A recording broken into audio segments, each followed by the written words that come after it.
We are paid, that's all. We are God.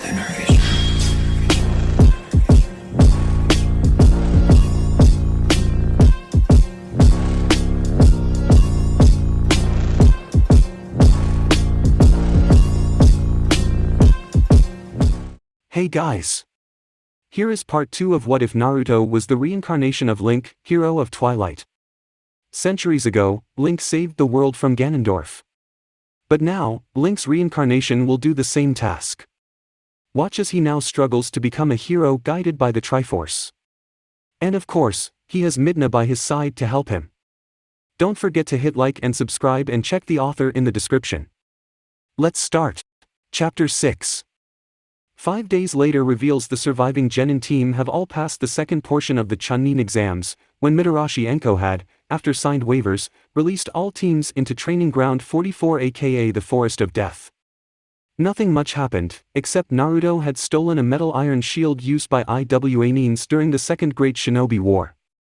It was surprisingly a perfect fit for Naruto, however he was going to have this shield melted down and remade with his own style, since the metal made for the shield could only be found in Iwa, and getting imported metals from Iwa was very expensive.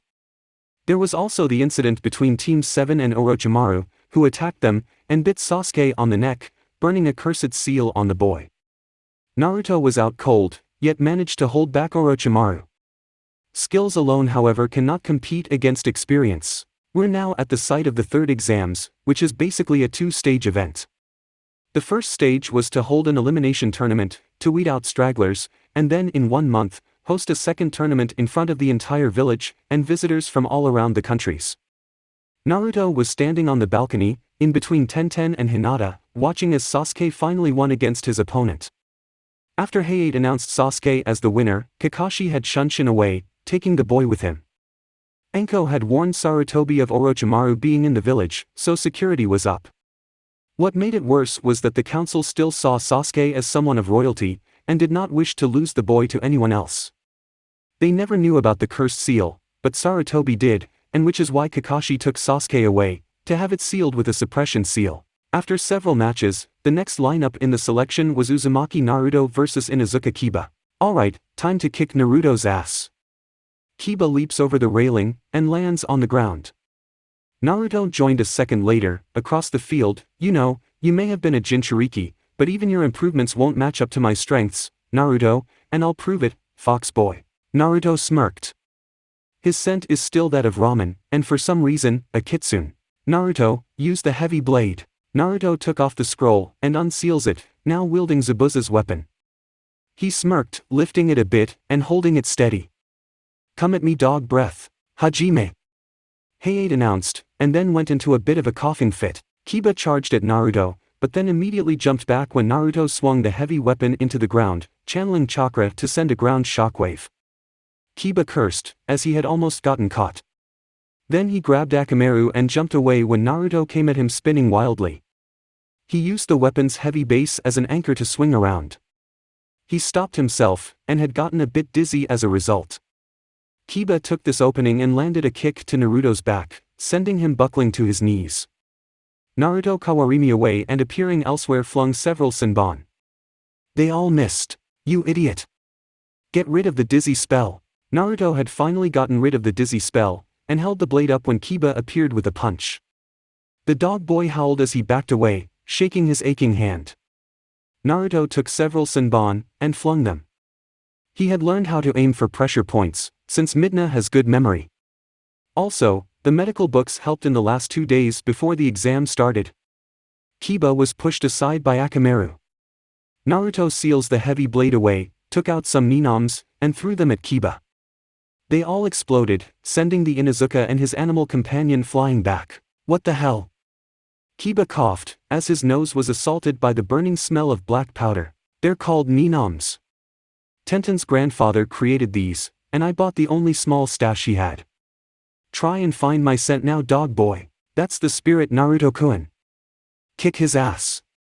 Midna yells. He revealed a pack, which Kiba realized held his smoke bombs. You thief! How the hell did he have time to steal them? Naruto snickered. Kitsune are noted as mischievous pranksters and thieves. He grabbed the handful and threw them randomly into the air. Each one that strikes the ground released a large cloud of smoke. Soon, the entire floor was bathed in gray clouds that everyone on the railings of the second floor can't see into the smoke. "We're under cover, help me out, Midna." Midna formed, this time in the physical realm, and flew through the smoke. Naruto ran through the clouds as well, forming several Kage Bunshin. Midna found Akamaru and grabbed him with her hair, and flung the dog high into the air, where the puppy crashed against the wall next to Enko, knocked unconscious. Midna disappeared when the smoke began to dispel slowly, and now Kiba found himself on the end of Naruto's fists, which he called Uzumaki Naruto Rindan, a series of timed punches and kicks at joints of the legs, arms, and the final punch right towards the jaw. Hayate raised his hand, and gave the victory to Naruto. Naruto was pulled to the side by Sarutobi, after he had returned to the balcony.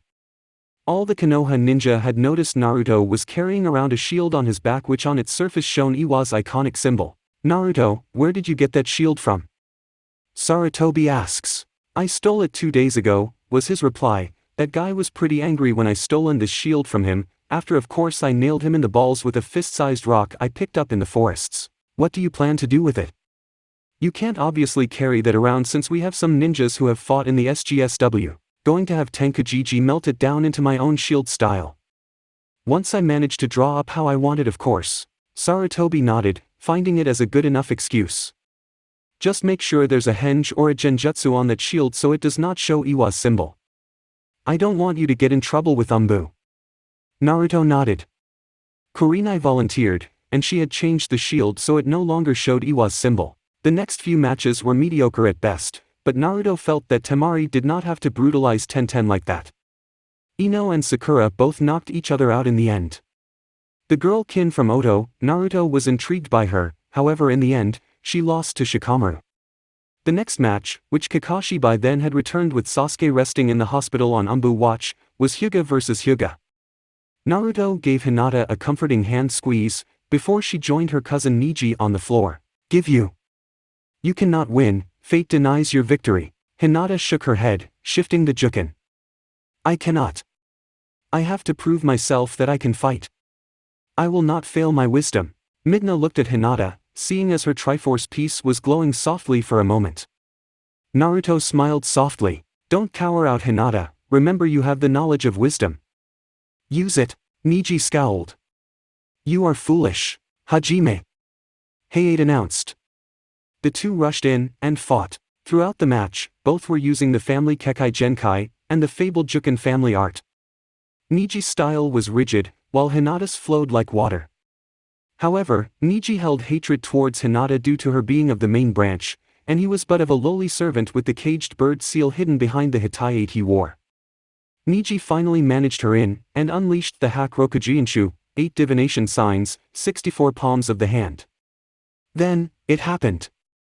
As Neji dashed in with his fingers poised to strike her in the heart, Hinata's Triforce flowed. "Hinata no AI, Hinata's love." She yelled, as she generated a lavender aura that had completely surrounded the injured Kunoichi. Neji's heart strike failed to penetrate the barrier, and it had only sent him flying back, where he was now held down by the various jounin, and a sad-looking guy, ashamed that his student would dare use a killing blow on a fellow ninja. The aura slowly dispelled, and she collapsed right into Naruto's arms. Midna formed out of Naruto's shadow, invisible to all but the two teenagers. I used my wisdom, like you said, but it was not enough. It's okay. You did your best, it's all that matters, Hinata-chan." She was suffering from the injured placed on her from the last attack, and then her energies flowed out into a protective barrier that had saved her from getting murdered in cold blood by Neji. Naruto wiped a bit of Hinata's blood that trickled from her mouth, and glared at Neji, who was glaring with hatred at Hinata and him. He traced Hinata's blood upon his forehead after throwing off his hat. In his forehead was the kanji for avenge. "With her blood, I will make you pay for your actions of attempted murder, Hyuga Neji." Naruto was never more serious than ever. Neji however scoffed and walked off. A loser, Jinchuriki or not, will always be a loser, just like her team. He was about to attack, but Kakashi grabbed his hand, and simply shook his head. Naruto was still angry, but he lifted Hinata up and carried her out, leaving behind his hat. Kakashi had picked it up, seeing Naruto ignored everyone else when he sprinted out of the building and back out to the forest. He knew he was going to take her to the Konoha General Hospital. Midna had by then warped away and had appeared next to Naruto, stopping him in his tracks. "Stop it, Naruto, look, without the Twilight portals, I can't teleport far distances, however I can help you get out of the forest. Do it, Midna. She needs help." Midna concentrated, forming a Twilight portal in the ground, where she awaited him. Naruto joined her, and together they had vanished in waves of Twilight as the portal dissolved away. They reappeared at the gate entrance. From there, she merged back into his shadow as the blonde ran to the hospital to get her treated. It was 2 hours later that Hinata was finally resting well, and he ignores the doctors and nurses by staying at her bedside. He heard the door open, and in stepped Kakashi, who simply tossed Naruto his hat he left behind. "How is she?" "She's fine." Had she not used that last jutsu, she could have been killed by that strike that prick was going to use. He would have been stopped regardless, Kakashi told Naruto. "Still, doesn't give him the right to blankly murder someone. I agree with you on that, Naruto." And the Hokage had reprimanded Neji on that matter before sending him on his way. "Anyway, since you weren't around, I drew your and Sasuke's numbers for the second portion of the third exam. You're facing Hyuga Neji in the first round, and Sasuke will be facing the boy from Suna, Sabaka no Gara. Sadly, I won't be able to train you, however there was one person who had taken an interest in you. He was the proctor for the fights earlier, Gekko Hayate." Naruto didn't like that Kakashi was not going to train him, but he asked away. "Is he any good?" "He's a jounin like me, and the best kenjutsu specialist in the village. He wants to train you, and see if you are worth enough of learning his special technique, the Mikazuki no Mai, Dance of the Crescent Moon. Once Sasuke is healed enough, I'm going to train him myself." "You weren't around to see Gaara's match with Lee." Lee was crippled by the boy's affinity for sand, effectively questioning Lee's future career as a ninja. "I don't like it, but if he is a sword user, you could learn a thing or two from the guy. I would see that Hayate person if I were you." "Fine." Kakashi nodded and poofed away. Even if he had changed for the better, it's still Sasuke who's treated like a king. In fact, the entire village still kisses the prick's ass. Any clue to what she had just used? Midna forms, and looks over at Hinata. "I would guess it was the power of the Triforce, her wisdom, as you told her to use. Whatever it was, that technique of hers had shielded her from getting hurt, but it also used a bit of energy not unlike your chakra use. Still." She picks up the clipboard showing her health status. She's still out of it because of that chakra exhausting thing. "What it says here anyway?" Naruto stood up and looked at Hinata. He still had her dried blood written on his forehead when he vowed to beat Neji. He would get that chance in a month. He soon left, Midna in his shadow once again, as he stopped by the shop he now frequents, and left the shield for Tenku to melt down. He stuck by however for a few minutes, and with a scroll, sketched up how he wanted the shield to reveal on its surface. There was 3 gold triangles on it close grouped, and etched on the background was the symbol of the leaf. The top triangle however had a spiral symbol in the triangle, which he told Midna in thought that it symbolizes him holding the Triforce of Courage. It was going to cost Naruto some hard cash, and so Naruto managed to have it paid in advance, which left him with only 1,200 ryo. With that money left, he bought some ramen at Ichiraku, talked a bit with Ayam and Tucci, and then headed to his apartment where he just simply collapsed into his bed, boots kicked off, and fell asleep. Midna had taken off his belt and the sword, setting them on the table, where she joined him on the other side. No, they're not sleeping, but can't blame a girl for wanting a soft bed to sleep in. The next morning, Kakashi had left the village with Sasuke. Sakura was given some scrolls that she could practice her chakra from, but that was it. In the apartment of Uzumaki Naruto, we find a slight humorous scene. Naruto was sleeping, and in his arms was Midna, who snuggled up next to the human. Since Naruto was only at the position of 5 feet and some inches past 3, due to his new food diet, and only snacking on ramen once in a while, well, Midna was at a chibi height while in her cursed imp form. You do the math. Smaller girl, in taller boy's arms. What can happen? Well, Naruto's hand sliding around to caress the small of her back is one thing, causing a light blush to form over the sleeping imp's cheeks as she moaned softly and leaned closer, her helmet on the bedside table. The alarm clock goes off, stirring the two awake somewhat. Midna's hair formed the hand, and it smashes yet another alarm clock that will need to be replaced. The author of this story would let this scene continue, but unfortunately the goddesses and other deities of the world interrupted by having Hayate knock on Naruto's door, now completely waking Naruto up and revealing to him that he was cuddling Midna. Midna turned in her sleep, rolling the covers up as Naruto got out of bed, a bit of a blush on his face, as he opened the door. Naruto? Hayate coughs. Yeah, that's me. Hayate noticed Naruto's red face, and immediately thought he was intruding on a private intimate moment. I'll return around lunch. I can see you're busy. He poofs away before Naruto could reply. He closes the door and locks it again. He wondered how his life could get so complicated without the fox around. He strips off his clothes and his other leather-based items, before grabbing the towel and heads to his bathroom to take his morning shower.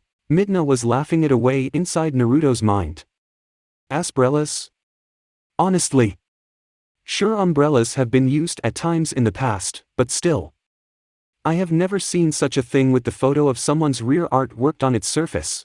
I would say someone has been watching too many comedy sketches from Luna Gen, Naruto thought, as Midna kept giggling over the name umbrella. I don't even want to know where the handle goes. Midna! Naruto yelled, trying hard not to laugh for no reason.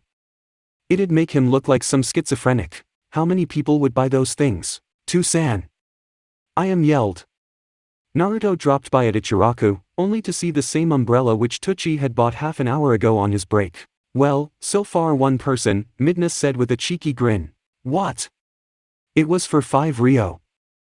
I couldn't pass up on a good deal. It has the image of a giant ass on it. Now Naruto couldn't help it. He and Midna cracked. The father and daughter duo heard Naruto crack up laughing, as the old man grinned. See, Naruto thinks I made a good deal. He's probably laughing over the fact you wasted 5 Ryo on a simple umbrella that has the artwork of someone's rear end on it. I am huffed. Put it away before some mother with a child sees that thing. Tucci folds it in and puts it in the nearby closet, and returned to making ramen. Hey old man, when using an umbrella for sun protection, be sure to apply sun tan lotion of at least SPF 30 to both yourself and the ass. Umbrella. I wonder what that seller was drinking to come up with such a thing, Midna giggled. Tucci shakes his head, wondering why Naruto and Ayam couldn't see what a great umbrella he bought. Naruto was bored, so he grabs the newspaper while his bowl of miso ramen was being prepared. Oh boy, now this is murder waiting to happen. I can imagine many women taking offense to this. What, Naruto-kun? Ayam asks, heading over. Naruto points to the ad in the want ads section of the Konoha Times. Free women's clothing, fat, medium fat, fat. 1 article per person. Appointment only. Oh, now that is just freaking rude, Ayam muttered. I know, I mean, what kind of irresponsible guy would dare put that in the newspaper? As if Midna's question was answered, a guy rushes by, followed by a crowd of angry women, both civilian and kunoichi. Naruto, Ayam, and by proxy Midna, blinked twice. So, during the time Naruto spent eating his ramen, he and Ayam were going through the ads finding things that looked odd or out of place. Naruto found 1 article. Huh, look at this Ayam-chan. Box of Twinkies, 10 years old, 2 missing, rest have cream fillings sucked out. 5 Ryo. By the time he finished he was starting to laugh. Oh my, who in the right mind would buy used Twinkies?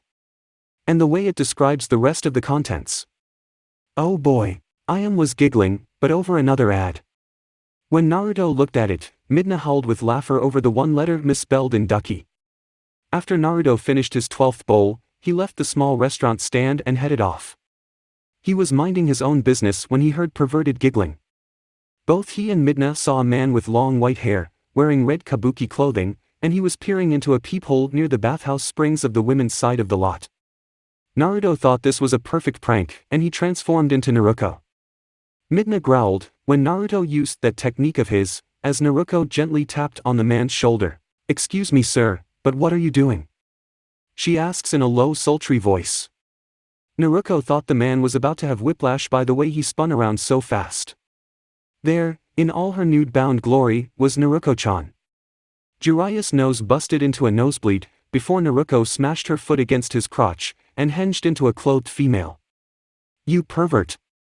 She yelled at the top of her lungs. It had the desired effect, as women from all around suddenly swarmed the whimpering Sannin and began assaulting Jiraiya for being a peeping Tom on the women in the hot spring, which were kunoichi. Once Jiraiya had finally stopped screaming like a little girl, he was black and blue, with bumps and bruises all over. Before he had unfortunately passed out with the crowds now gone, he had seen Naruto poof into smoke, revealing a young blonde-haired teen wearing a green tunic cackling like mad. He, as well as everyone else, did not see Midna appear next to Naruto, bash him over the head for using the Oroke technique, and then vanish back into his shadow. In the end of the day, Hayate had found Naruto, and immediately sparred with him, to see where Naruto was in the realm of sword use. At best, it's average, but only because Naruto knows a defensive kenjutsu technique he had never heard of before. Tomorrow, Naruto would report to the same training ground for lessons on basic stance in offense and defense. Right now though, he had just won about 7,300 Ryo after overlooking Asuma playing cards with some other Jounin, Ibiki, Kurenai, and Anko. Needless to say, Kurenai caught Naruto watching them, and invited the boy over. Anko, despite the others saying otherwise, dealt Naruto a hand while dealing the other cards. Asuma had 20. Anko, Ibiki, the unnamed Jounin, Naruto believed was one of the past ninjas who would try to kill him when he was younger if the slight glares sent his way was any indication, folded while Kurenai folded her hand of 18. Naruto got back up, revealed 21, and collected the dough, having cleaned the pot with one hand. Now, a certain blonde Sannin would have been extremely jealous of Naruto for winning that much cash in a single dealt hand. You need your rest. Despite being sick, he is a bit of a driver in teaching, Midna warned Naruto, who was finishing an apple and tossing it out the window. I know, he yawned. Half an hour later, he fell asleep with Midna sleeping next to him as usual. This time, Naruto had changed into orange PJs with white spiral marks polka dotting the pants and button top. This was the scene Hinata stumbled upon the next morning. She had been released from the hospital, but despite orders, she did not return home, but instead headed to Naruto's apartment, after of course she had asked the Hokage of where Naruto lived. It was small, yet cozy enough for the boy. She could see the damage that was done to it, which was repaired over time. Of course, how she got in. Sarutobi handed Hinata a key and made her promise not to tell anyone else. She did keep that promise, but was in all smiles now that she would have a place to disappear to whenever things got too rough back at the Hyuga home.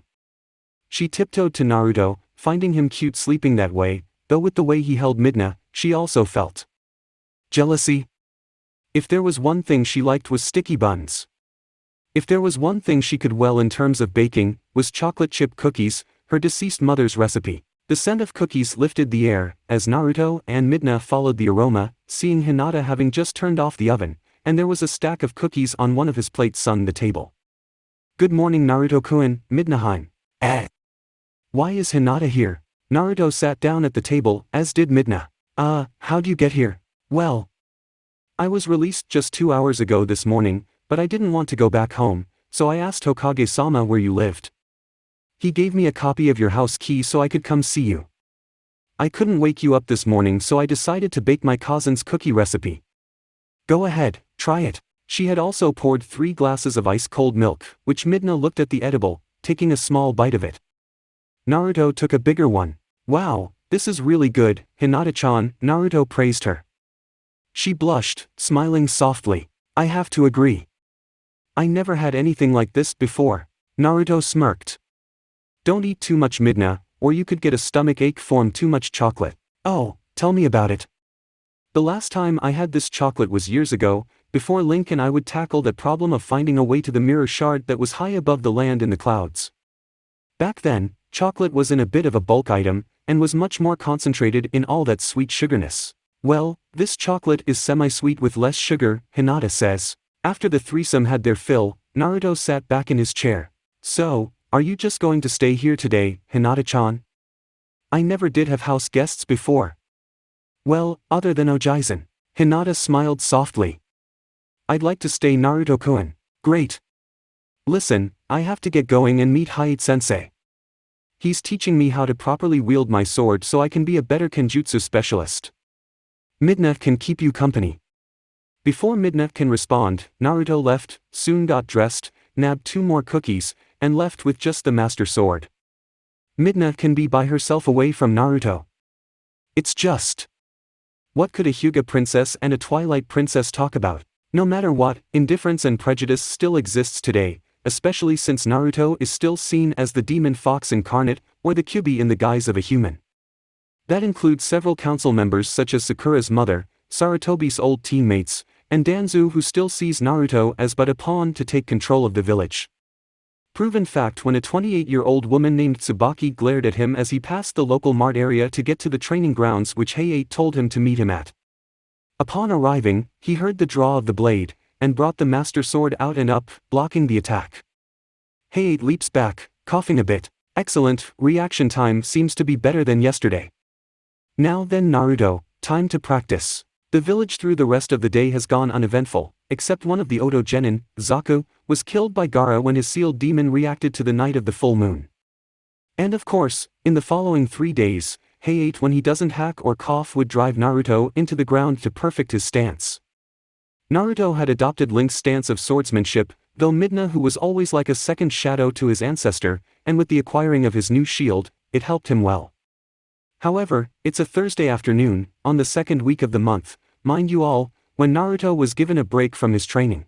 Naruto learned from Midna that Hinata was teaching the Twilight Princess about the main language of this time, and Midna was a good learner. So, she had in essence 3 languages, Hylian, Twilight, and now Japanese. Naruto of course remembered this one rainy night that Hinata came to his apartment, wishing to stay over because her father was being a bastard to her due to failing the Chunin exams. Not to mention getting death-gazed glares from Neji had also irritated him. He sighed to himself, as Midna was being particularly quiet today, ever since we heard of that murder happen. Things have been beefed up around security points. Plus, a lot of lords and ladies, and various other people from around the elemental countries have been flocking like sheep. Naruto was almost complete with Hayate's training. Tomorrow, his test was to see if he could effectively wield the Kenjutsu technique.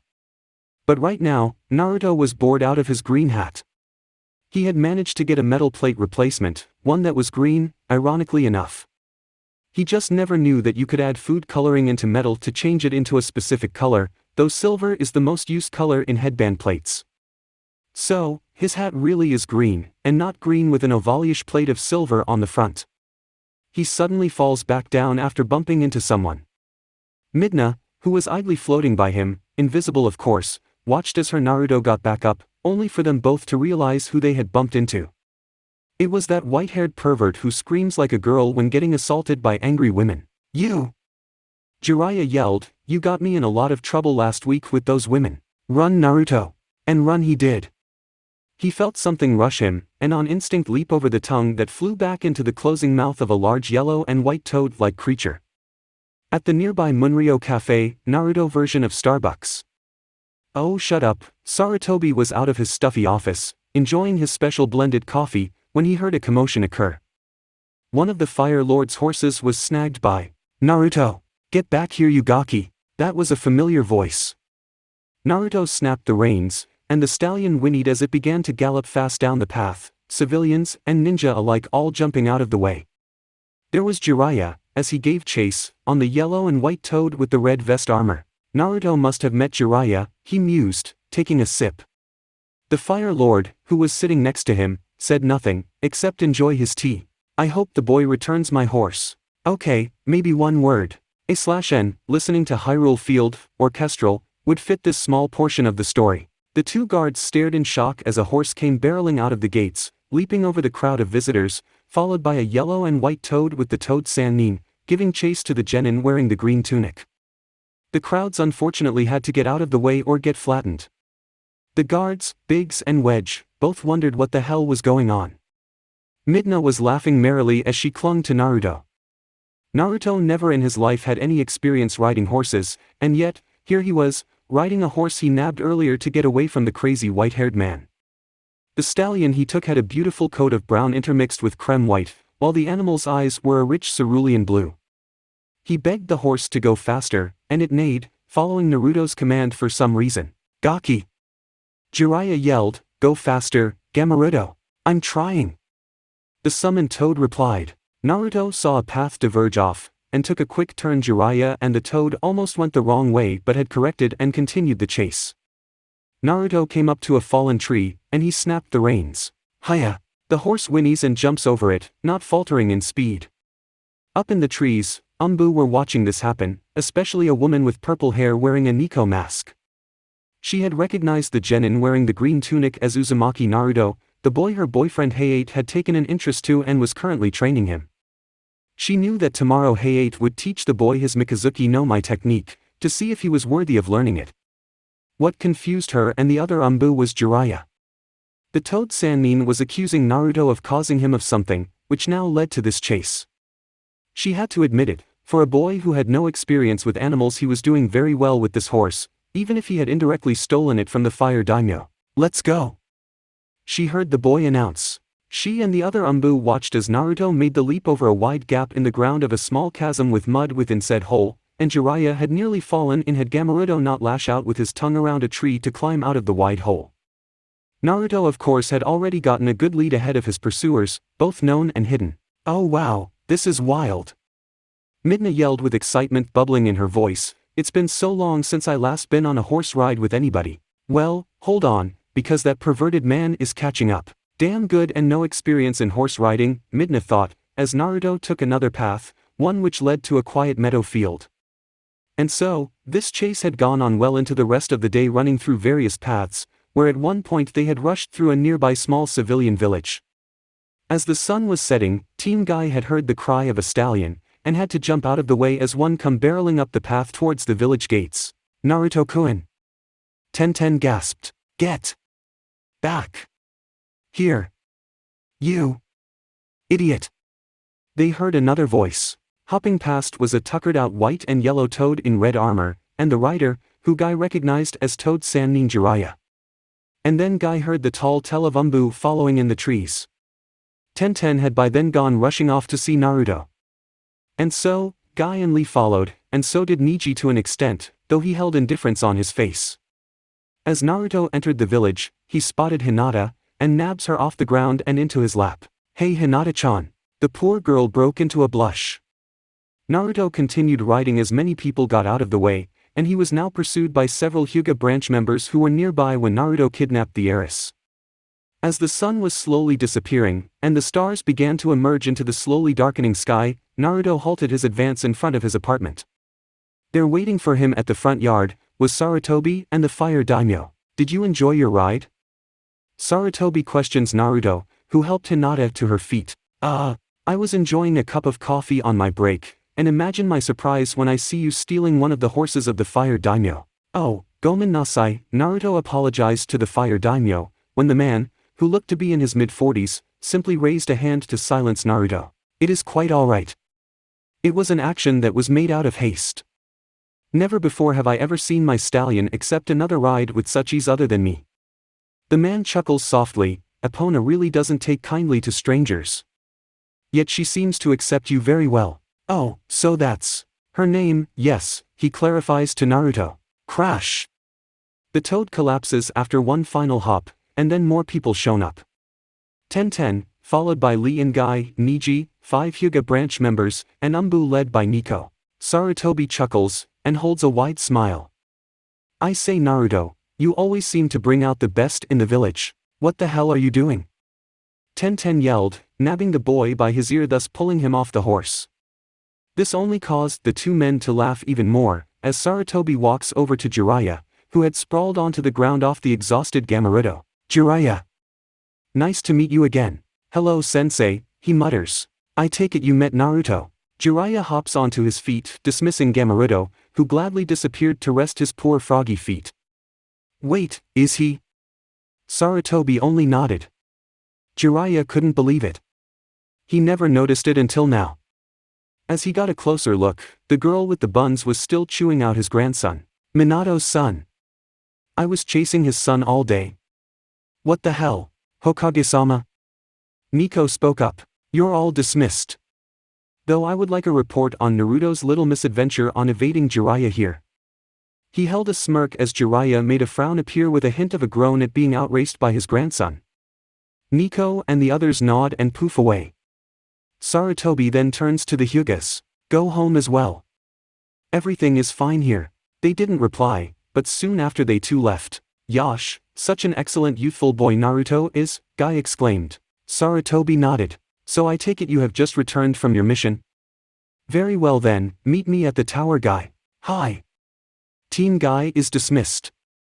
Guy then disappears. Neji immediately walks away, glaring at Naruto as he made his path onward to the Hyuga lot. Lee was sprouting about youth as he too left for home. Only Tenten and Hinata remained, as the two girls were now looking Epona over. They were impressed by the majestic stallion that Naruto had ridden so efficiently. Midna, watching all of this, now from Naruto's bedroom window, thought that some sort of fleeting memory of his past life was coming forth. Then again, she wasn't much of an expert on this sort of thing, only knowing stuff about what had happened, and how Naruto was now involved in all of this and the business with the Triforce.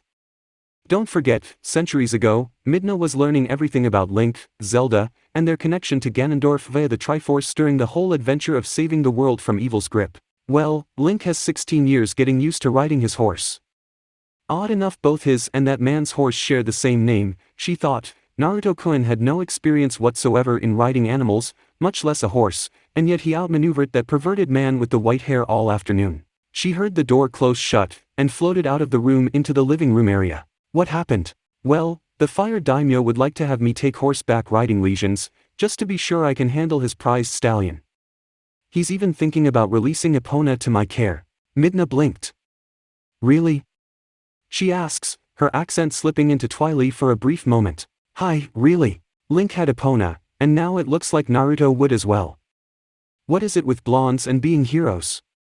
It was around midnight when Naruto was looking outside his bedroom window, that he saw Kabuto leaping across the rooftops in the distance, followed by 3 others. He found this as suspicious, and so he left and investigates.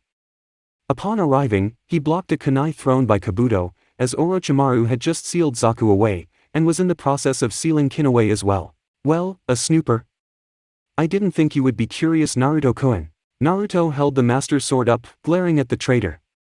And what are you doing consorting with a nuke from our own village, Kabuto? The glasses-wearing ninja grinned. Why, serving Master Orochimaru, of course. Naruto growled, as Orochimaru knocked Kin out cold when her screaming felt was attracting attention. Kabuto had better hold off that annoying pest long enough for him to escape again.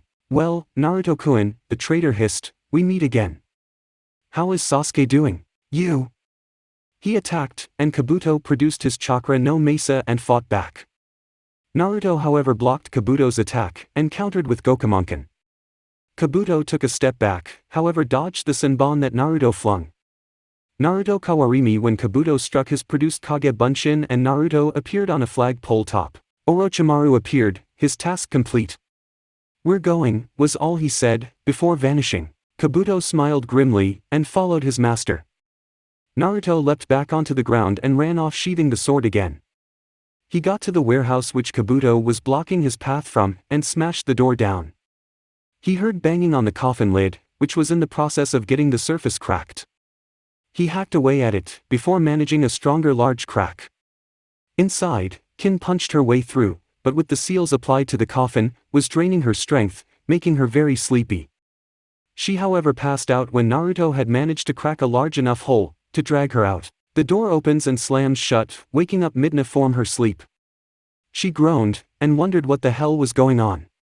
Investigating, as a shadow, she saw Naruto. She floated over, and struck him over the head. Idiot, what the hell is the big idea? She then saw Kin on the couch, looking a bit pale, as if she was being drained of all her energy, which wasn't far from it. Midna immediately went to grab a washcloth and wet it, while Naruto got a pillow and a blanket for the poor teen. Time for yet another interference. Again. Insert minor cough, and a scowl from Naruto, as he summoned yet another wave of shadow clones. You must focus on the tactic of the movement, Naruto. If you do not, your opponent can easily pick you out and nail you down. Naruto and the others held the master sword as the blade itself was slowly lit in a cool mesmerizing blue aura, as they began to circle Hayate, waving their swords about. However, Hayate still managed to pick Naruto out from the wave of clones, due to missynchronization. Pathetic, he says. Naruto picks up the master sword, as Hayate now noticed a new person entering the grounds. Hello Jiraiya-sama. Hayate-san, I need to talk to Naruto for a moment. Hayate looked at the sky, and nodded. Go? Besides, he could use a break to cool off his head. Jiraiya nodded, nabbed Naruto, and poofed away, leaving Hayate alone. Outside the village, Jiraiya and Naruto were near a flowing yet gentle river along a private strip of brownish light sand and small pebbles. Naruto looked around, before turning to the pervert. "Where am I and who the heck are you?" Jiraiya simply shifted through hand signs, and summoned a large toad which expels with its tongue a scroll which surprisingly was not drenched with saliva. He unfurls it. "Here, sign this in your blood." Naruto blinked twice. Naruto obtained the summoning contract for the Toad clan. But why? And what would be the point of this? He asks, after he had finished signing in his blood, and memorizing the hand seals. Jiraiya rolls it back up, and shoves it back into the toad's mouth, which promptly vanishes. Because brat, whether you noticed or not, outrunning me for an entire afternoon is no easy feat, considering I am one of the Sannin of this village. If you're a Sannin, then how come I never heard of you? Faceplant. Idiot. I am Jiraiya. I am the great mountain toad sage. Insert pointless yet cheesy humorous intro plus that background music, and we switch to a view of Naruto and Midna in shadow form sweat dropping. I also have been asked by Sarutobi-sensei to have you sign the contract for the Toad clan. He felt that you deserve it. Also, because I am impressed by you. You have already by now known about the fox, right? Yeah. Well, part of the seal work was all done by the 4th Hokage, and only I know of its workings, that is until I had learned from some of my contacts that some unknown person used a type of jutsu technique, and completely ripped the fox's chakra right out from your body, which has in an ironic way, lifted you from the cursed life of a Jinchuriki. That also means that you won't be hunted by this group who call themselves Akatsuki. Jiraiya sighed, thinking he was saying too much. They hunt down Jinchurikis like yourself, well, your former self, and steal the demons they capture. However, since the term Jinchuriki means power of human sacrifice, the human host dies when the demon is taken away. However, you're still alive for reasons unknown. Lately, one of my contacts has started calling you the boy who lived. Midna sweat dropped. Boy who lived? Wah! Jiraiya shakes his head. The guy was reading too much Mahu no Hari, Naruto version of J.K. Rowling's famous book series. The two wisely kept quiet. Now then. I hope you memorized the hand seals. You just need to draw some blood, make the signs, and then summon the largest toad you can. This is going to be a pain. Naruto was tired, battered, and aching all over. However, the pain was worth it. He was able to perfect the technique, and thus was taught his second hidden skill, Mikazuki no Mai. Oh. And Naruto was on the verge of perfecting yet another Kenjutsu-styled ninjutsu technique called the Reizengufyu, spiraling tornado. Upon arriving, he saw Kin was sitting upright, snacking on some sandwiches he has prepared beforehand but left in the fridge. He gently closed the door, catching her attention. She calmed down seeing Naruto though. "You okay?" "No, I'm not," Kin says. Naruto frowned, and taking off his boots at the door, walks to the couch and sits down. "Want to talk?" "Why?" "I'm an enemy, you know." "Yeah, but not if you were shoved in a coffin that was draining your energy away to the point of death. I was looking out the window when I saw Kabuto roof skipping. I followed." Kin looked at him, a frown on her face. "Why?" "You should have just ignored it and left me to die. I failed my mission, and Orochimaru will kill me if he finds out I escaped that coffin with outside help." Now it was Naruto's turn to frown. "Not unless I protect you from him and anyone else from this village." Kin blushed a bit at the blonde's sincerity. However, deep within her heart, she felt that she could trust Naruto. And so, she did not complain when Naruto offered her his bed to sleep in later that night while he took the couch in the living room. Midna didn't like that she had to sleep on the couch as well, but did not complain much only because Kin was now going to be going through some rough times, since she is now considered a nuke-nin. The next morning, Geku Hayate was found murdered. Chapter 7. 1 week left, and the village was packing with foreign visitors from all around. Kin was kept secret by everyone else, and only Midna knew that she was in Naruto's home. Right now though, the unused room in Naruto's apartment was made into another bedroom for her, which had a good view of the backyard-like forest. Right now, Naruto and Kin were playing cards in the living room, all window blinds shut. Naruto had just returned from the hospital to visit Lee, only to see Gaara try to murder the boy while he was in bed. He and Shikamaru, who was with him at the time, prevented Gaara from attacking, and Guy emerged just in the nick of time. Gaara however promised to spill the boy's blood before vanishing in a swirl of sand. "Naruto-kun?" "Yes, Kin-chan." Naruto had managed to get Kin to open up, learning much about Kin's life. She had no parents, and she was an orphan. She was also one of the few who Orochimaru experimented on with transplanted Kekai Genkai, only to be released when she showed no signs of possessing the Shodai's bloodline, or one other bloodline, Isuseishi, Ice Control. A/N, they never did give an official name to the bloodline that Haku holds, so this is my fanon name for it. Of course, she was also abused by her teammates when alone, and she had put up a tough look to mask her inner pain. The more Naruto learned of Kin, the more disgust he felt towards Orochimaru trying to play Kami with human lives. Are you going to make more of these cinnamon sticky buns? They also had a plate, which was now empty of the baked goods. Sure. The stereo was on, and they were listening to singer-artist Ayumi Hamasaki. The night was filled with soft laughter shared between two souls from different villages, as Naruto showed off his baking skills. It's amazing just how different Naruto had become.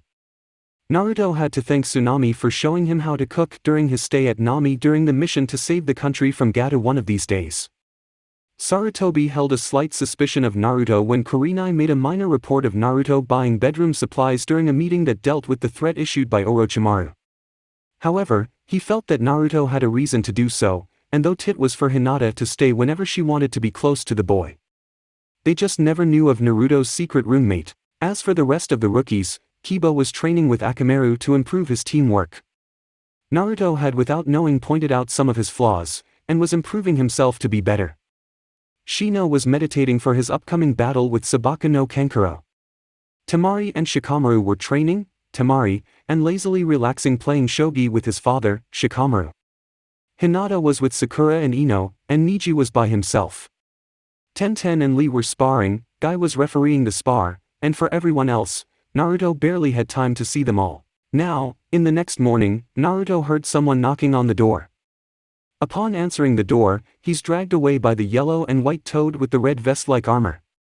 Naruto, still clad in his orange and spiral print pajamas, was dropped unceremoniously on his rear, and standing against the tree was Jiraiya, 20 minutes later outside the village. Glad you're awake. What the hell is the big idea? Do you have any clue what time it is? He shouted at the perverted Sannin.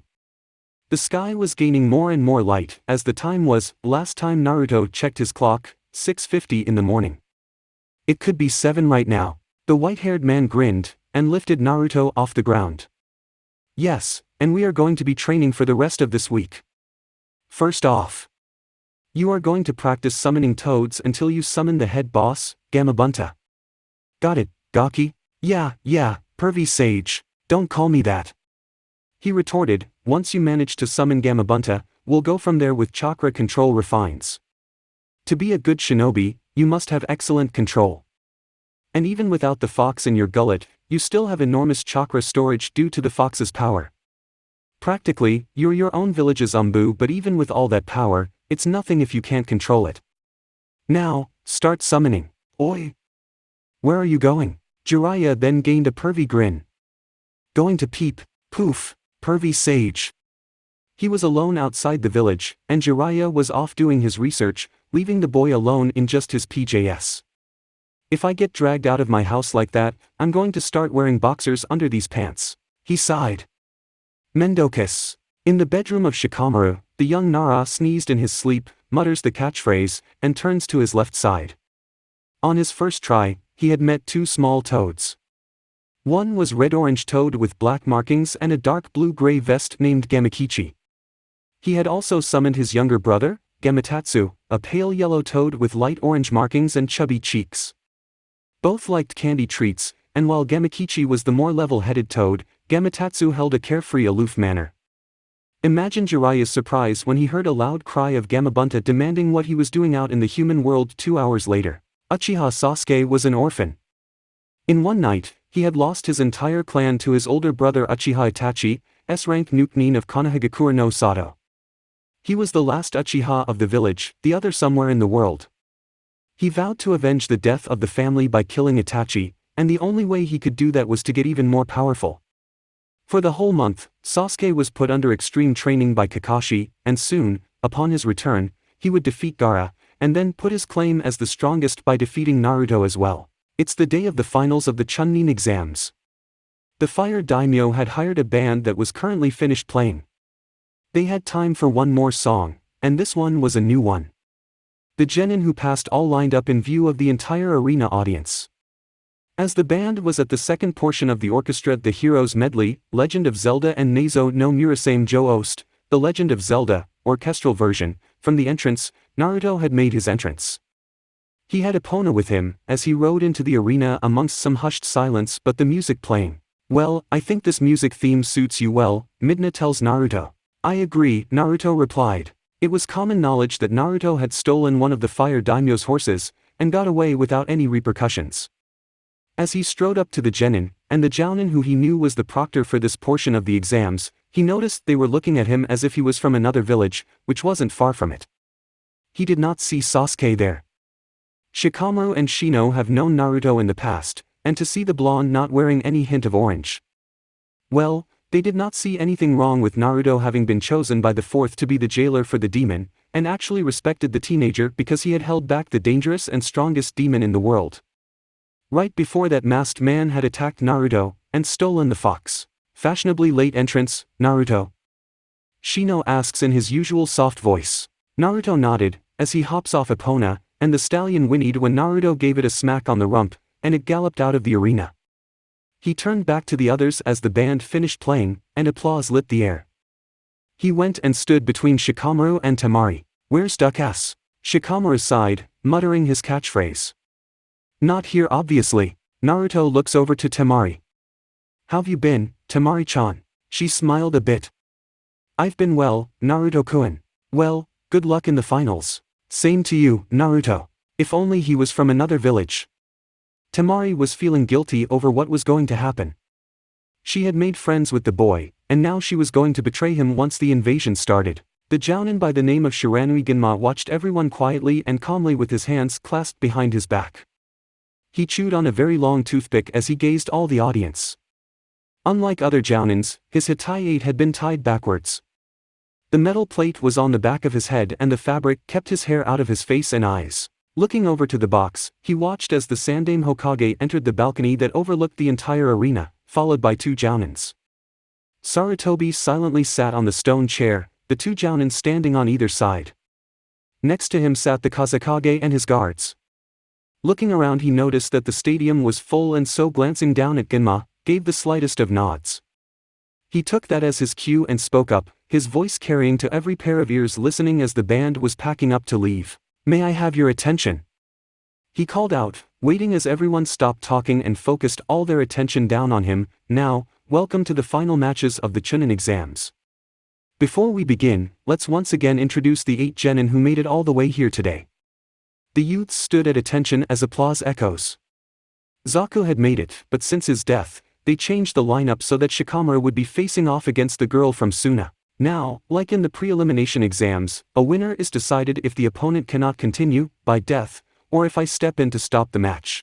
Hyuga Neji vs Uzumaki Naruto. Now, would Hyuga Neji and Uzumaki Naruto step up? The rest please vacate the arena floor. Neji and Naruto remained, as the others left and took seats high above. Neji scoffed. In the Hyuga sky box were Hayashi and his younger daughter Hanabi. "There isn't another who received such thick Hyuga blood, so watch closely, Hanabi," he told his daughter. "Hayo Tusen," she answered. "You will not win this match," Neji says, "fate denies you victory. I made a vow to avenge Hinata for your attempt of murdering her a month ago, and I will beat you black and blue, you Yoeochiai, chicken shit." Neji snarled, activating his bloodline and shifting to the Juken. Ginma jumped back as Neji led the first attack. Naruto deploys his sword and shield and blocked the strike, Kawarimi away with a nearby piece of thick wood. Naruto appeared and did a spin jump with the sword, however all Naruto sliced in half was a log. He vanished in a puff of smoke when Neji lashed at the point in his spine at the base of his neck. Naruto reappeared, and helped the sword and shield ready. Neji charged Naruto, and he puts the shield away before shifting the sword into his defensive stance. Neji lashed at him with glowing hands, but he had effectively blocked the attack, and Neji stumbled back as a cut was made into his left side. He winced as blood trickled from the cut, and Naruto smirked. "Shugeki-ha!" He slammed the sword to the ground, and generated a chakra shockwave. Despite the pain, Neji held his hands out, and yelled out his next technique. Haksha 8 divination palms of the hand, heavenly spin. He spun rapidly, expelling a lot of chakra and deflected the shockwave to a tree which was torn, leaving savings of wood and a damaged tree that looked about ready to collapse in pieces. Hayashi was definitely surprised at seeing someone from the side branch of the clan using a technique reserved for main branch users. Hanabi watched with awe. When he stopped, he was surrounded by 12 clones of Naruto, all of them wielding the Master Sword. Neji scoffed, until Hayashi, and in the audience, Nico, noticed Naruto's sword began to glow blue. Is that? He's using it, Nico thought. What in the world? Solid clones? All the Narutos grinned. They began to circle Neji, waving their blades in a hypnotic trance. Neji was stiffened up, trying to pick out the real Naruto, then cried out as Naruto blind-sighted him with a slice to the back. Now down, Naruto shot back over. Itchy! Neji was knocked against the face by Naruto when he thrusted his deployed shield, also using enough force to break the cartilage in the nose, before jumping into a spinning somersault and slamming the flat blade of his blade over the teen's skull. Now completely dazed, Naruto landed behind Neji, lashed out with a double kick followed by a roundhouse kick that cracked against the right side of the boy's head, sending him crashing to the ground. KO Rindan, 1-2 big combo. Impressive combination of that shield attack and helm splitter, Midna tells Naruto. What? I was just attacking with what I had in mind. Though it was effective. Midna just smiled softly. Neji was starting to get up. How can a dobe like you become so strong? Courage. With it, I blaze through the dangers that dare get in my way. Plus I have learned the best. Hayate-sensei, before he was murdered, passed down the Mikazuki no Mai to me. In his memory, I will keep that technique alive. No way. No way that you can win. Fate. Oh, can it with the fate bullshit. Besides, Hinata-chan told me that you keep threatening her. I wanted to end this match by shoving this weapon through your heart, but last night she begged me to not kill you. He sheaths the sword and puts the shield away, turned around, and started to walk away. She told me about what had happened to you, how they branded you with the caged bird seal. She told me the history of the seal, and why it ties to your life. I'm done with you. Don't turn your back to me, you team. Neji shouted, rushing in for a killing blow. Naruto spun around, blocked the strike with Gokumonkin and lashed out with a slice along Neji's right arm, this time digging deeper so blood spilled across the ground. He sheaths the sword once again and walks in the other direction, leaving Neji on the ground, clutching his bloodied arm. He was going to attack, but he collapsed. This match is done. Shousha, Uzumaki Naruto. Naruto looked over his shoulder to Neji. If you let fate control you, you will die. A bird, even caged, can spread its wings. The question remains, can you spread your wings and fly away? Neji said nothing, as the words pierced his head. Naruto soon emerged to the stands, and sat down next to Hinata. She hugged him, smiling warmly. Arigato, Naruto-kun. No problem, Hinata-chan. Tenten was nearby sitting next to Guy, jealous that Hinata was getting that close to her Naruto-kun. Temari felt a similar burn run through her. Hayashi had gotten up and left, leaving Hanabi to sit by herself, while Neji was being transmitted to the local medical facility in the stadium. Soon after, Garasuna shunshin down to the floor, and waited for his opponent, who still did not show up 10 minutes later. Sarutobi wished to disqualify the Uchiha for showing up late for an important match, but the council overruled him, and simply pushed the match to the last bracket. Aburame Shino vs Sabaku no Kankuro. The match never even gone down when Kankuro yelled that he quit. He was not going to waste his chakra, and so Shino won by default.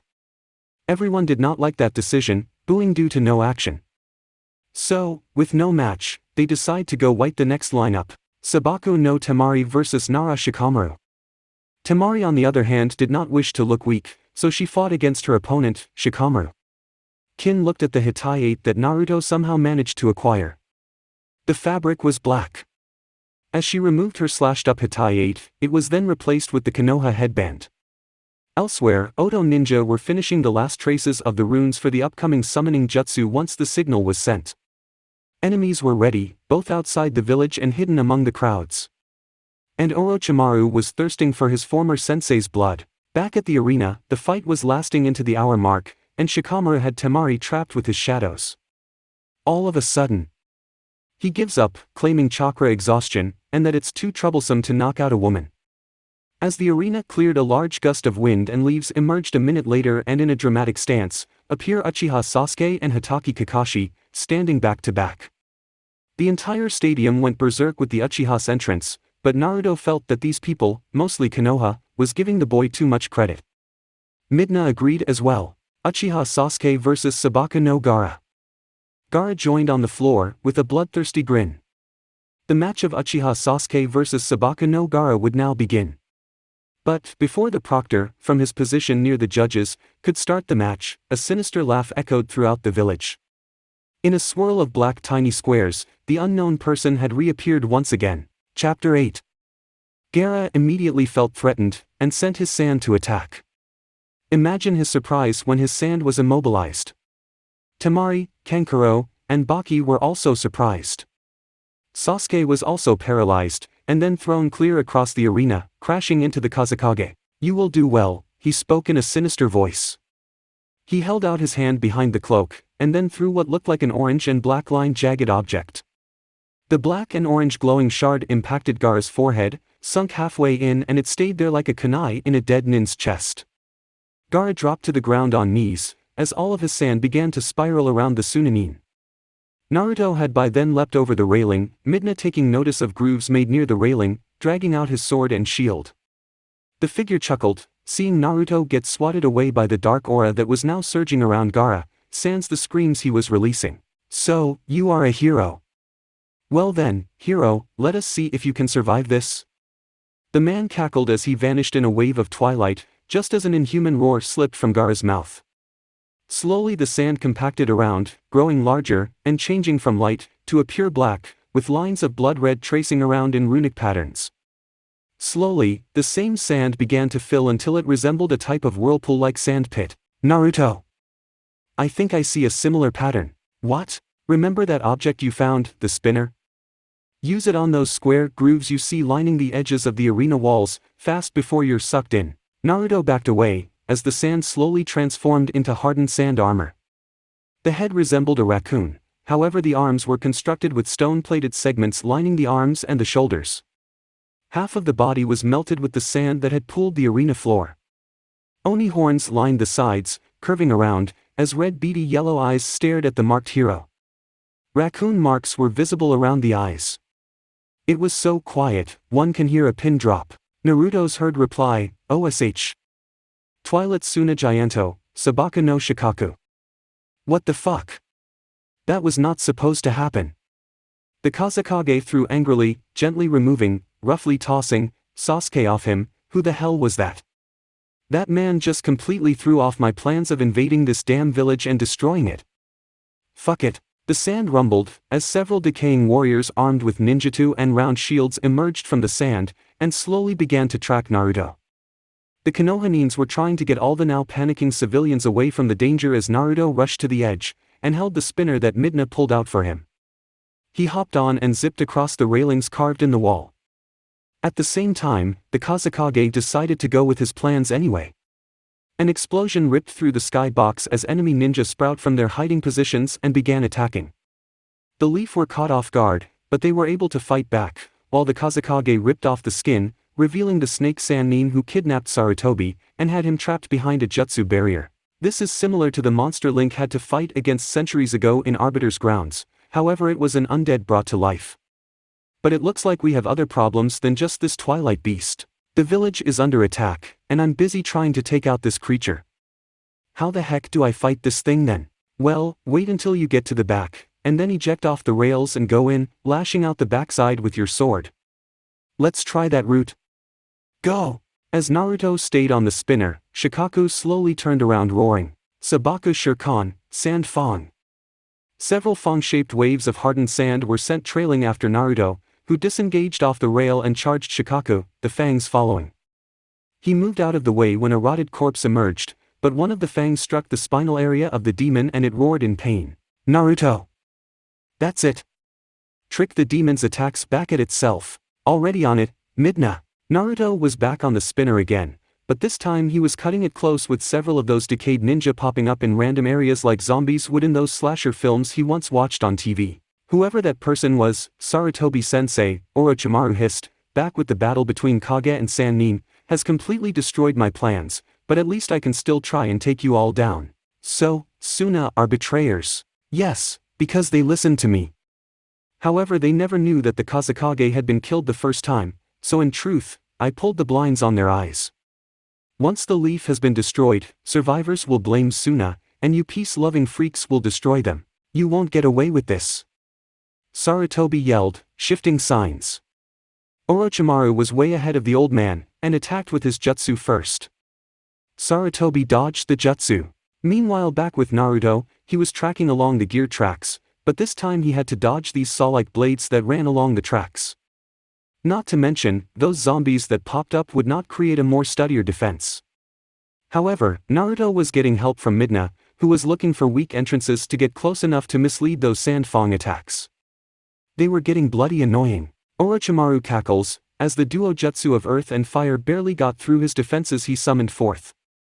Elsewhere in the village, giant toads armed with swords were battling against the three-headed snakes that were attacking the village, while many older generation ninjas tagged to take out enemy Suna and Oto ninja.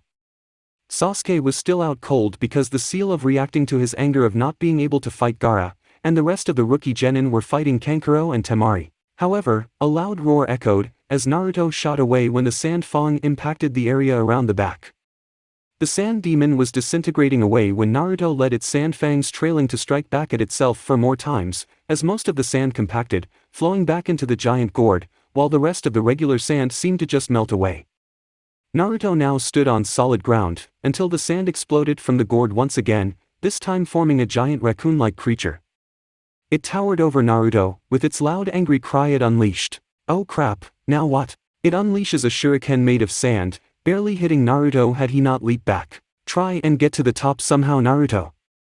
I can barely spot something sticking out on the forehead between the eyes. Okay, let's hope it works. Kyukyos no Jutsu, summoning jutsu.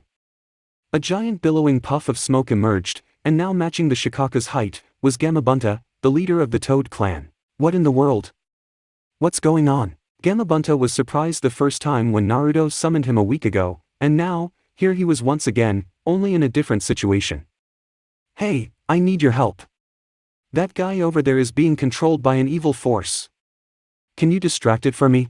Alright then, but I still want my first drink with you once you're of legal drinking age, Naruto. Gamabunta took out his sword, and hacked at the sand tendrils launched. Naruto kept himself stuck with chakra. Kyukyos, Edo Tensei. 3 coffins rose. However, Sarutobi was unable to stop them from opening up. Orochimaru would however be given quite a shock. First, the 4th Hokage's body disintegrated away, revealing an unknown Oto ninja. The second coffin held the Nidame's body that was fully alive. The first coffin, which held the Shodai's body, was empty. What in the world? Why isn't Minato here? Sarutobi smiled grimly. The 4th soul is still within the belly of the Shinigami. Though that doesn't leave out the fact about the Shodai's sacrifice not being in the coffin. Damn it! Where is Kin? I know we sealed her into the coffin along with Zaku a month ago. Orochimaru just ordered the only summoned Hokage to attack Sarutobi, and Sarutobi had to fight back against 2 potential threats with King Enma transformed into she-weapon state. Somewhere in the village, Kin, with a replaced Hittite that displayed Konoha's symbol, was cutting down Oto ninja left and right around Naruto's apartment lot. Orochimaru was planning on sacrificing her life for his own goals, however she was found by Naruto. Naruto kept her hidden from the rest of his village just to keep her safe, because he had said she was but an innocent soul held under evil. She could never thank Naruto for saving her from death by that snake freak. As she cut the last Oto ninja down, a loud roar was heard, and she saw the sand demon fighting the Toad boss, Gamabunta. Naruto! She rushed to the arena. The demon could take a lot of damage, and there were only a few times any real damage was done to the black sand barrier that surrounded something in between the eyes of the transformed raccoon. The last attack however had shattered the black sand barrier, revealing Gaara and a sinister glow coming from the human's forehead. Get me close, so I can get to that giant rat's forehead. There's something on it. I see what you're talking about. You know a fire jutsu? No, But I do have a Nino MB, Naruto replied, taking out the bomb. Gamabunta shrugged, and spat out some oil, and Naruto launched it. The bomb's lit fuse ignites the oil, and the vat of sappy oil transformed into a sea of flames, washing the sand demon down. Here you go, Naruto! Gamabunta yelled, launching forward when the sand beast did, and both creatures struggled. Naruto ran, and leapt across the wide, very high gap, and onto the Shikaku. There was Gaara, with the red shard poking out. He lashed at it with his sword, managing to dislodge it before sending a hard kick, waking up the no longer sleeping Jinchuriki. Shikaku roared out as the sand soon dissolved away, and Gaara and Naruto hit the ground below. Well, Gaara hit the ground, Gamabunta caught Naruto and lowered him down to floor level. All around the village, enemy ninja were being beaten back, but here in the empty arena, Naruto had leaped back when Shikaku still possessed Gaara, a dome of sand swirling. Gamabunta leapt across the arena wall, following Jiraiya's tracker when he felt himself being summoned. The evil shard that amplified the power of Shikaku was gone, however Gaara was still under the demon's control, which now, the insane demonic presence wanted rip and bathe in Naruto's blood. The sand attacks kept on coming, however Naruto countered, and lashed out when Gaara least expected. He pulled out from his pocket a paper tag, which held intricate runic writings. He sprinted towards Gaara, but ducked back when Gaara's defense sprung again. He swore, before countering with Gokumonkin once again, taking out Gaara. This allowed him enough time to slap the paper on Gaara, which went across the neck. The boys screamed horrifically as Shikaku's aura filtered away. The paper was burning the runes to Gaara's neck, which acted as a seal, fortifying Gaara's defenses and like him before, completely jailing the insane demon from taking control. The insomniac was horrified as his sand defense shattered. He could no longer hear his mother's cries, and now stared in fear at Naruto. Gaara thought Naruto was going to finish him off, but Naruto had simply sheathed the sword. Kankuro and Temari, who had escaped the rookie genin, were ready to fight, but Naruto shook his head.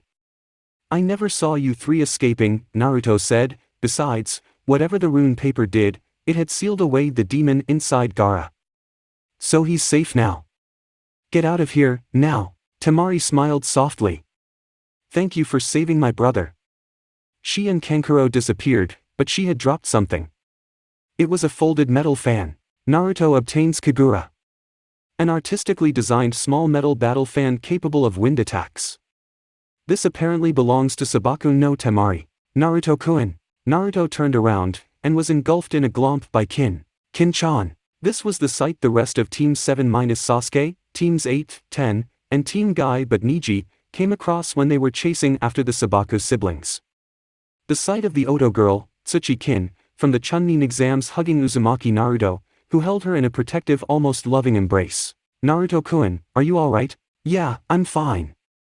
It wasn't hard to take down that creature, though under influence by that man again. Man? Naruto stared into Kin's dark eyes, brushing some locks of her black hair away from her eyes and tucking them behind the ears. You see Kin, I was born only to become a human sacrifice. A Jinchuriki. However, 2 months ago, there was this man who appeared in a wave of black light, and not only rendered me unconscious and beaten nearly to death, but he also extracted the demon's energy right from my body in a painful manner. Kin gasped in shock, as Naruto sighed. It's true. The demon I once held was the Kyubi no Yuko. For all I know, that guy in the black cloak and the pumpkin-colored mask, he still has the Kyubi's power sealed away for his own personal use. Ever since that day, well, I've been the target of so far, 2 different attempts on my life. The first time was outside the village, when I had to fight off against a reanimated corpse of this innocent slain girl, Haku, and just now, Gaara under a curse who I freed and let escape. Naruto! Kin cried as Naruto slumped to one knee. Naruto cursed. He had forgotten about the adrenaline pumping through, which had lessened the pain of some of the cuts and slices he'd taken from those attacks. But now that it wore off, the pain was kicking in big time. Kyuso, those cuts look deep. I'm fine, Kin-chan, she huffed. No, you are not. You're clearly injured. You idiot. Sheesh, you seem to make friends from just about anybody, Midna commented with a sly grin. Who asked your opinion? Oh, I'm just saying. I mean, you got that girl with the Triforce of Wisdom, then that girl you sometimes call Panda-chan, the young lady with the giant fan strapped to her back, and now you have the girl Kin who you saved from being sealed inside that strange coffin we found half a month ago. Though she would not admit it. Though she missed Link dearly, she was starting to feel attracted to Naruto as well, and with 3 other girls to contend with, the 4th from another village. Naruto's screwed. At least Link did not have this kind of problem before. Well, other than Beth having a crush on the older lad, then Ilya who was his best childhood friend, Telma who would sometimes flirt with Link, those 3 girls who worked at the Star Tent, the 3 Zora sisters Rin, Lin, and Kin from Zora Palace, oh, and let's not forget Koro's 2 sisters. So far Link has Naruto beat in the harem department with 11-5. Away from the village, Gaara groaned softly, peeling the paper away. The ink had burned on his skin, forming a new tattoo. I'm sorry," he said with a hoarse voice. Temari said nothing, except help her brother back to the village. Naruto was a kind young man, and had helped her get back the one thing she cared for the most, her brother Gaara. She hoped the seal continued to work. Inside Gaara, Shikaku screamed and raged, trying to filter his chakra, but felt pain when he did. He was trapped behind a new seal work, which prevented him from whispering sweet things, rip, kill, maim, to Gaara. The one-tailed demon was truly trapped inside his Jinchuriki. Elsewhere, Kururi smiled. To the descendant of the hero. You will face the evil king one day. I only hope you can fill your ancestors' shoes in the destiny that is shared between the 3 of you, and all of your other ancestors. Toby, a figure emerged into the chamber. I have a job for you, Toby. Think you can do it? Yes. Yes. Toby is a good boy. The man did not reply to Toby's eccentric reply.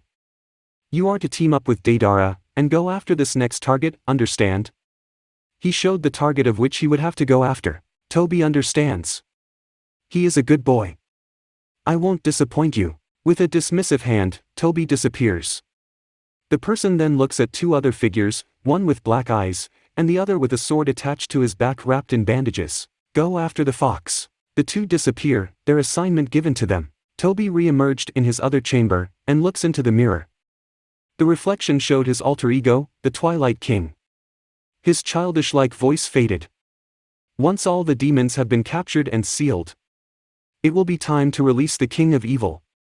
And claim the King's darkness as my own. Pain and the rest of these fools would then die, all crushed under my foot. The door opened and Deidara stood at the entrance. Toby looked into the mirror again, fixing his spiral orange mask. Let's go, Deidara muttered impatiently. Toby turned around. Toby is a good boy. Chapter 9. Sarutobi died, but not after inflicting a wound that rendered the snake's arms unusable. His death was sacrificial, because he was hoping the Shinigami would devour Orochimaru's soul as well. Somehow, he escaped, but not without paying a heavy price. It was discovered that Suna had been betrayed by Oto all along, once after finding the body of the real Kazekage, which was decaying within one of the Hokage's sealed safe rooms. Things were bad as it is, because the village was on its highest priority in defense, with others helping out all around mending repairs. It had been the day after the funeral for the Sandaime Hokage, and 3 people were leaving the village, the Toad Sannin Jiraiya, Uzumaki Naruto, and Tsuchi Kin. Kin still wore the same outfit as before, but now the colors had been switched out for woodland camo, and the gray was switched out for a dark green color. Jiraiya never heard of Kin before, however said nothing to insult Naruto. Kin stayed close to Naruto, as Midna hovered behind the duo, keeping herself invisible. The council had demanded that Jiraiya become the Godame of Konoha, however he refused, saying that he had someone else who could take that position. This explained why Jiraiya was leaving the village with 2 genin. Jiraiya however did not say that he was going by himself. Sarutobi and Jiraiya 2 weeks ago talked about Naruto, and once Akatsuki finds out that the Kyuubi was gone, they would either leave him alone or kill him. They worried that he may be killed by Akatsuki for not holding the desired object they want, so Jiraiya planned on taking Naruto as his apprentice. Kin just wished to tag along because she did not wish to be alone in Naruto's apartment, not after the rest of his friends found out that she was betraying her village to stay with Naruto after she was rescued from a date with death. So, where in the world are we going, anyway? Well, the first place we are going is Otafuka. The person we're going after, she is Lady Tsunade. She is also sometimes called the Slug Princess. She too is one of the Sannin of Konoha, and she is also my teammate. We're going after an old lady. Well, not exactly. You'll see when we meet her, said Jiraiya. Naruto and Kin were confused, but said nothing. A day later, they were at a village, resting after a weary travel. Jiraiya had left the two alone at the hotel, where he had gone off somewhere, having stolen all of Naruto's money. It was just the two of them, Midna too if you include her.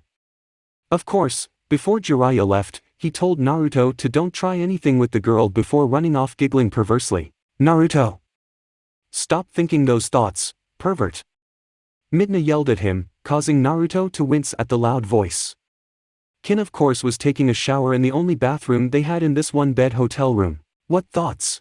Perv! Blushing over the implications of adult love, he takes off his boots, belt, sword, and shield, before laying down in bed, also taking off his hat. He soon dozed off, and Midna lays back hovering close to the ceiling. However, before Naruto could fall in a deep restful sleep, he heard knocking, which rouses him awake. He got up grumbling, and to be cautious, takes his sword with him. He opened the door, and there stood Itachi and Kisame. Itachi looks down at Naruto, before taking out a photo. It showed Uzumaki Naruto with the whisker marks, and his orange jumpsuit clothes, minus the Hitayate. Here stood the same person, but in a green tunic and carrying an odd double-edged sword. No whiskers. The eyes however matched the ones in the photo he holds. Uzumaki Naruto. Hi, Naruto. Something doesn't feel right. Naruto agreed with Midna. Who are you? A sigh is heard. I am Itachi, and this is my comrade Kisame. Now, please come with us. You want Kyubi, don't you? He leaps back, narrowly avoiding Kisame's slash with the sword. Naruto had grabbed the shield and holds it ready in defense. Well, you're a little too late. Jiraiya told me about you people tracking down people who hold demons in them. That blasted fox is gone, and good riddance to that cursed demon Kitsune. Itachi raised an eyebrow. You're lying. You're probably just wearing skin makeup to cover your whisker marks. Kisame yelled, catching Naruto off guard with a Suetun jutsu that allowed the shark man to expel a blast of water like a cannon.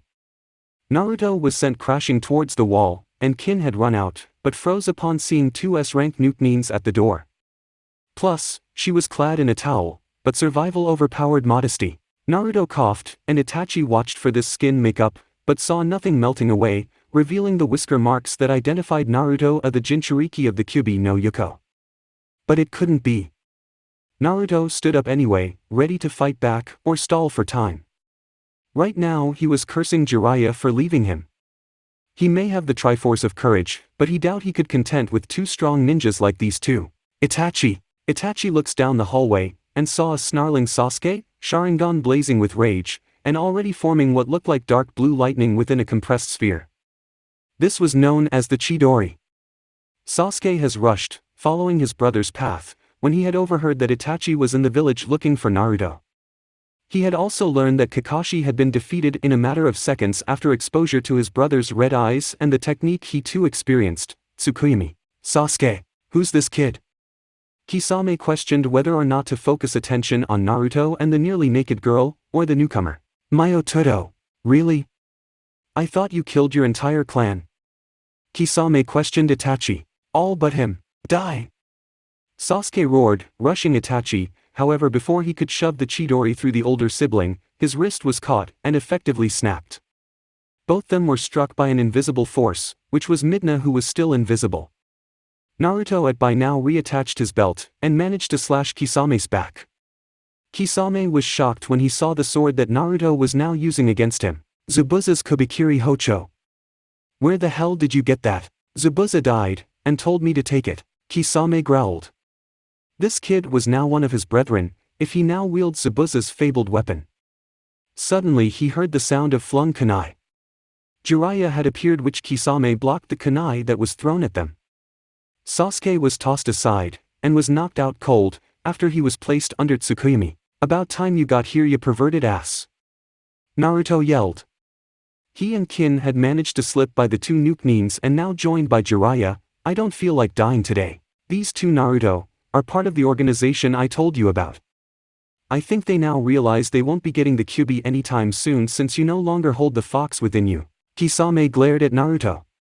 I don't know how or why Zabuza would give you his weapon, but that now gives me a challenge to take you down, kid.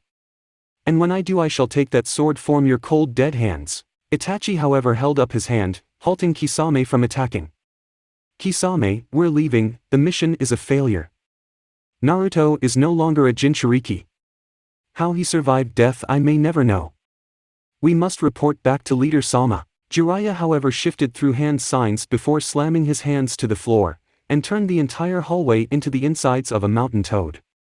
However the two who were escaping, left by using the black flames Itachi unleashed with his Manjikyu Sharingan. The hotel hallway returned to normal, and after Jiraiya sealed the black flames away into a scroll he whipped up and written down the necessary kanji in less than a minute. Naruto walked up to Jiraiya, while Kin had dug back into the room to get dressed quick enough. Now what? They want the fox, but after that guy had ripped it from my body. Well, I don't know what we can. Jiraiya started and stopped when a kunai flew past them and landed in the ground some ways behind. Everyone who could turned to look, unaware of the shadow flying above them. Dynamic entry, guy? Jiraiya asked as the said Jounin slammed his foot into the toad Sanin's face. Ha! The Jounin muttered as Jiraiya fell backwards. Guy laughed a little and started to scratch the back of his head.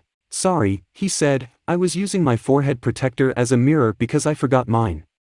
So I used my Hitaiade instead. Jiraiya's eye twitched, sporting a nice shiner and bruise. Kisame and Itachi were far away by the time they had stopped. The Kyuubi is gone, and Leader Sama will not like this. Nah, he must have merged with his demon. No, if he did, I would have noticed it with my Sharingan, Kisame. Somehow, someone has beaten us in claiming the fox, however, left Naruto alive. The power of human sacrifice, the human host dies when the demonic soul is extracted from the host. Yet he still lives. Kisame scoffed a bit. Either way, that brat will be real good to kill. Since he is carrying the Kubikiri Hocho, it's now my life mission to kill him. I will not accept that a brat like him can just claim that sword. Itachi did not acknowledge it. They however must get back to Leader Sama, and inform him of this new detail. Back with the trio, Guy had rushed off back to Konoha, taking the injured Sasuke so he could get medical treatment. They however had to leave the village, because during Jiraiya's leisure time, he had discovered that someone who matched the descriptions he's been issuing was found to be at a village which was hosting a festival. Meanwhile, a black-haired young lady with a vest-wearing pig tried to persuade her blonde-haired friend with big assets to not go inside the expensive casino, however the woman said to not worry, before going inside. The men inside all recognized the woman, as she opened up a briefcase filled with Ryo. Ero Sennin, Kin whispered after the Sanin's explanation of Akatsuki, I just keep hearing about Tsunade, but how will we find her? She asked. Yeah. Naruto shouted in agreement, and to Jiraiya's annoyance, if we're looking for her, wouldn't she be around your age or so? My age, yes, he replied, as they were on the road again. What is Tsunade-sama like? Kin asked slowly. She is a powerhouse. At times, some ninjas who have ever fought against her call her the Megaton Woman due to her immense strength. However, just don't take on her nickname. Her nickname? Other nickname. She's known as the legendary sucker. He sighed again, but it's going to take a few days, so we're going to focus on training as well. However, I do not know what to do with you. He points at Kin. For about 3 days, they have been traveling, while Sasuke was still in the hospital, as was Kakashi after he suffered under the same attack. Kurenai, Asuma, and Guy were training their teams stronger now, just to take their minds off matters involving Itachi, Kisame, and their desire to kidnap Naruto. Away from the village, thanks to a successful lead, Jiraiya had taken Naruto and Kin to Tanazaku town. This was where the guy Jiraiya spoke to at the bar last seen Tsunade head towards. Also, in the 3 days, Naruto had spent learning how to use the Rasengan. Right now, he had completed stage 1, molding his chakra to the point that the spiraling motion breaks the water balloon. Now, stage 2 was different. While they were relaxing for the night, unfortunately having to camp in the wilderness, Naruto was forced to start on stage 2, which was to break a solid object, a rubber ball that kids use to play this civilian game called hockey. As he sat down, quitting after the process couldn't be replicated, he leaned back against the tree he was sitting under. Kin was asleep, leaning against him, and to the other side of him was Midna, also asleep. He closed his eyes, hoping to get some shut-eye. The morning came, and after eating some rations, They were coming over the hill that soon gave them a view of a ruined castle, and their next location, Tanizaka Town. Midna stayed in Naruto's shadow, while Naruto himself was listening to his Nin pod. Of course, Jiraiya was explaining what they should do, but Naruto didn't hear him, until the earphones were taken out, and the white-haired Sannin yelled, "Did you hear what I just said?" He questioned the blonde in green. Did you say something?" was the reply. "Damn it, he sounds like Kakashi." Jiraiya headed off to the town, and Naruto followed Kin, who filled Naruto in about what was going on. Of course, with only 800 Ryo left. Some cash Sennin did leave for Naruto, it wouldn't be enough for a hotel room, and to spend on food. Kin was still training to perfect her kunoichi skills, but has foregone the use of her bells, and now instead used them as decoration when she's not doing anything. Those bells reminded her of Otogekure anyway. Now, she accepted to train how to skillfully use Senbon. It was also discovered that she could use Suetun Jutsus well enough. Anyway, the two got separated from Jiraiya, who went off searching for Tsunade. They were in one of the gambling sections of the town. Elsewhere, Orochimaru and Kabuto were in the area, searching for Lady Tsunade. Jiraiya too was searching for the blonde buxom woman and her fellow black-haired apprentice. And in this village, was a plot waiting to be sprung by the Twilight King who sealed Midna away centuries ago. He was waiting for his time to unleash his trap upon Naruto. Back at the Akatsuki base, Pain, or known simply as Leader Sama, dismissed the two, and was left alone. It didn't take much to shock this near-emotionless man, but when something does, most of his plans start to go up in flames, and right now one of them did. With the fox gone, but the host still alive, many of his plans had suddenly been set back. However, who was it that beaten Theme into stealing the Kyuubi no Yuko, and just how did this unknown person steal the demon energy without killing the host in the process? As a Jinchuriki, you were a living human sacrifice. How did the boy who lived cheat death? For now, all he could do was keep his eye on the boy who lived through a demonic extraction. If things got too rough, he could simply find the former Kyuubi Jinchuriki and kill him. This was a mystery he was determined to figure out. He just never knew that he was but a pawn to someone else's game. That's it for part 2. Thank you for watching and see you in the next video.